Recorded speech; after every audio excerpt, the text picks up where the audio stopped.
Wacana digunakan dalam disiplin ilmu yang beragam dan memiliki definisi yang beragam pula sesuai dengan disiplin ilmu yang melingkupinya.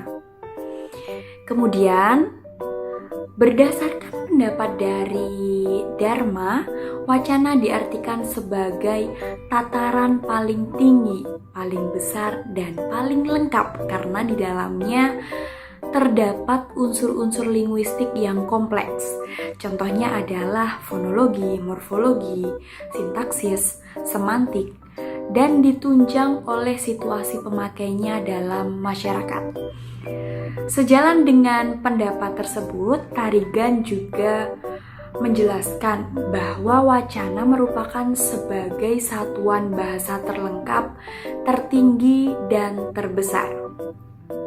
Wacana merupakan produksi bahasa yang kompleks karena berada di atas kalimat atau klausa serta dilengkapi unsur kohesi dan koherensi.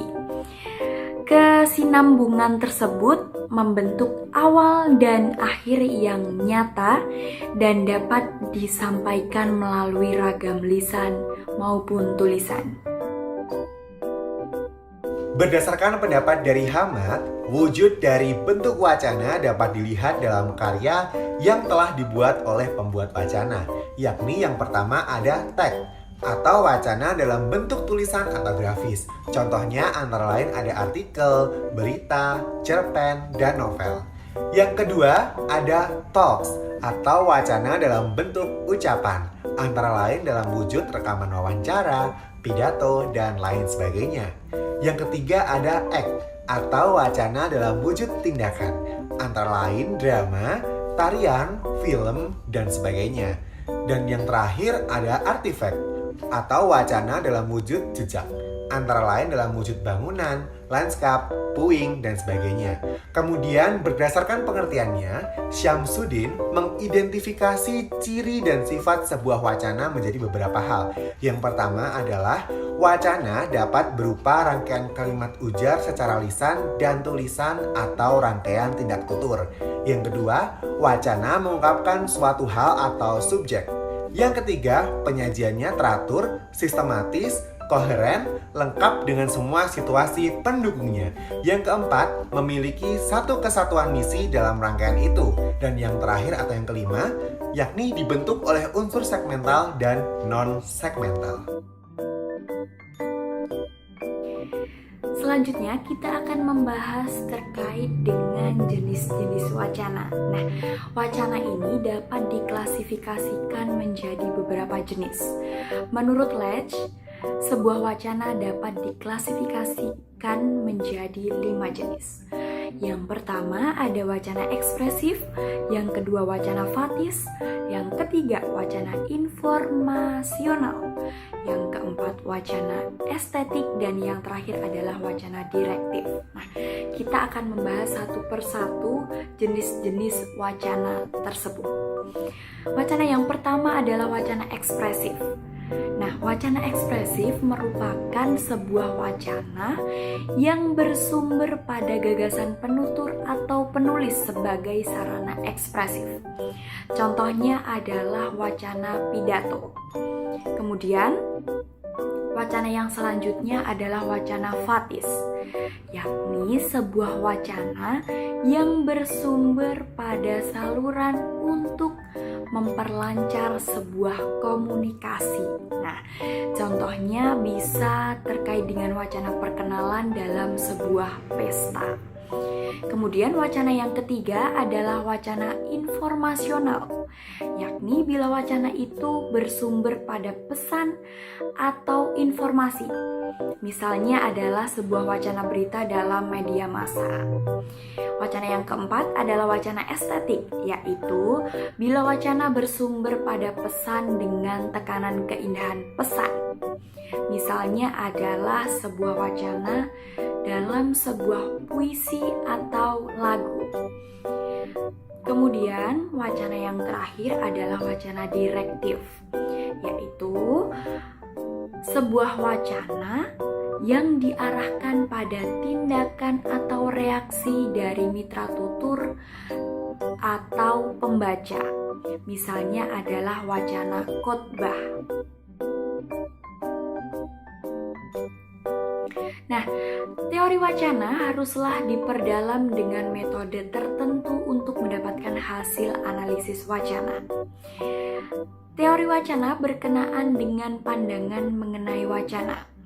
Berdasarkan pendapat Yule dan kawan-kawannya, analisis wacana merupakan sebuah kajian atau penyelidikan mengenai ruang lingkup yang jauh dan lebih luas dari bentuk dan fungsi dari apa yang dikatakan dan dituliskan. Kemudian menurut Karto Miharjo, analisis wacana adalah suatu cabang ilmu bahasa yang dikembangkan untuk menganalisis suatu unit bahasa yang lebih besar dan kalimat serta menggunakan metode yang menginterpretasikan suatu ujaran dengan cara menghubungkannya dengan konteks tempat ujaran terjadi atau orang yang terlibat dalam interaksi, atau bisa juga pengetahuan umum, kebiasaan dan adat istiadat yang berlaku di tempat tersebut.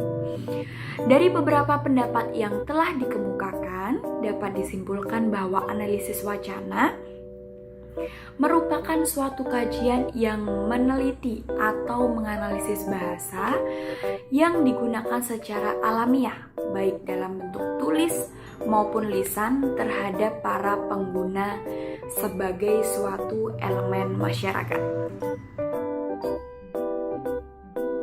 Dalam linguistik struktural tadi saya sebutkan kita akan belajar analisis wacana. Itu bisa dilihat dari dua kata ini, analisis dan wacana. Analisis itu mengkaji. Wacana itu bisa merupakan bentuk tekstual yang dikaji. Nah, kalau kita lihat analisis wacana dari analisis wacana struktural, kita bisa lihat analisis wacana tekstual dan analisis wacana kontekstual. Jadi dalam tataran ini kita bisa sebut bahwa ketika kita menganalisis tekstual dan kontekstual sekaligus, maka kita akan bisa melihat dari triadik bentuk, fungsi, dan konteks. Tapi kalau kita melihat objek kajian analisis wacana ini dari diadik, bentuk, dan fungsi, maka kita menganalisis wacana struktural. Kita bisa mengkaji objek wacana di sebuah media cetak, bisa juga media TV, media online, di YouTube, itu bisa kita gunakan, itu bisa kita kaji. Jadi sebenarnya teman-temanku yang hebat dan luar biasa, kalau kita mau mengkaji analisis wacana secara tekstual, kita bisa melihat teks yang ada pada teks meme di media cetak, media online, itu bisa kita kaji sebagai objek kajian analisis wacana ya. Jadi posisi itu bisa kita pilih lalu kita kaji, kita teliti. Nah, dalam posisi ini kita harus melihat secara utuh bagaimana peran analisis wacana ini dalam kehidupan sehari-hari. Tentu analisis wacana kalau dilihat dari objek kajiannya akan memberikan dampak nyata ketika kita sebagai manusia berkomunikasi dengan manusia lain. Karena manusia sebagai makhluk Tuhan yang sangat sempurna dibandingkan makhluk lain, diberi akal dan pikiran, tentu akan menggunakan teknik-teknik berkomunikasi, strategi tutur yang menyenangkan. Nah, tapi strategi tutur itu tentu bisa kita kaji secara tekstual ketika tuturan-tuturan itu sudah disampaikan, tuturan-tuturan itu sudah disajikan dalam bentuk tulisan. Maka ketika teman-teman nanti, para mahasiswaku yang hebat dan luar biasa ini ingin mengkaji tulisan-tulisan, mengkaji objek wacana lisan, itu harus ditransliterasi dalam bentuk tulisan dulu.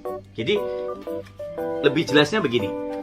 Objek kajian analisis wacana, objek analisis wacana itu kalau dalam bentuk teks, itu bisa misalnya teks puisi, teks wacana di koran, teks wacana di majalah, kemudian teks wacana yang ada di media-media yang lainnya, yang sejenisnya media cetak, buku, ataupun mungkin undangan, atau apa saja, atau media-media iklan yang ada baliho-baliho, itu menjadi media teks yang bisa dianalisis sebagai objek kajian analisis wacana.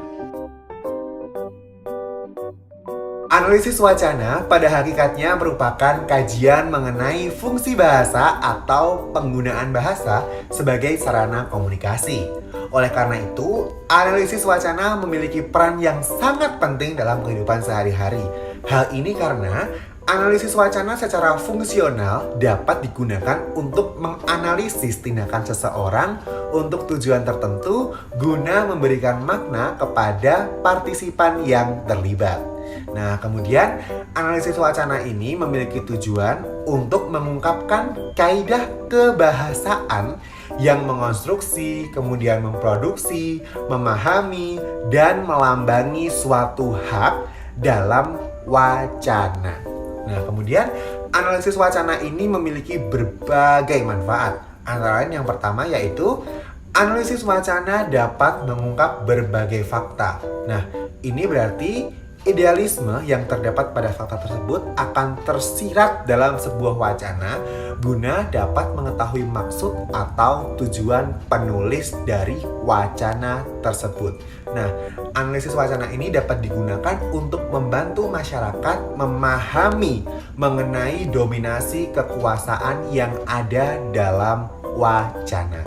Kemudian manfaat yang kedua adalah analisis wacana dapat digunakan sebagai bahan pertimbangan untuk menentukan langkah yang akan diambil oleh seseorang setelah melihat fakta yang akan berkembang di dalam masyarakat. Nah, dalam analisis wacana tentu terdapat berbagai pandangan yang didukung oleh pemikiran-pemikiran yang logis. Kemudian ada juga pertimbangan tersebut dapat mempermudah bagi masyarakat dalam menentukan langkah yang akan masyarakat tempuh. Nah, selanjutnya manfaat dari analisis wacana yang ketiga adalah dapat membantu masyarakat dalam memahami berbagai permasalahan yang sering terjadi, sekaligus mencari solusi yang bisa digunakan. Analisis wacana ini dapat membantu masyarakat dalam berpikir menghadapi suatu permasalahan yang ada dalam masyarakat.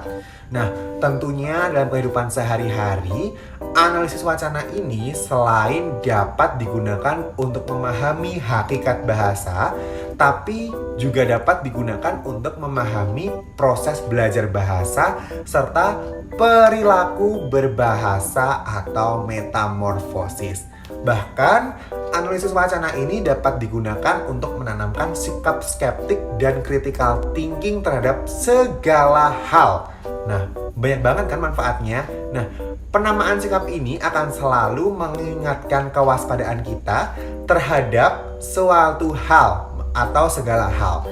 Secara tidak langsung, hal ini dapat mendorong masyarakat agar selalu berlatih untuk berpikir sistematis.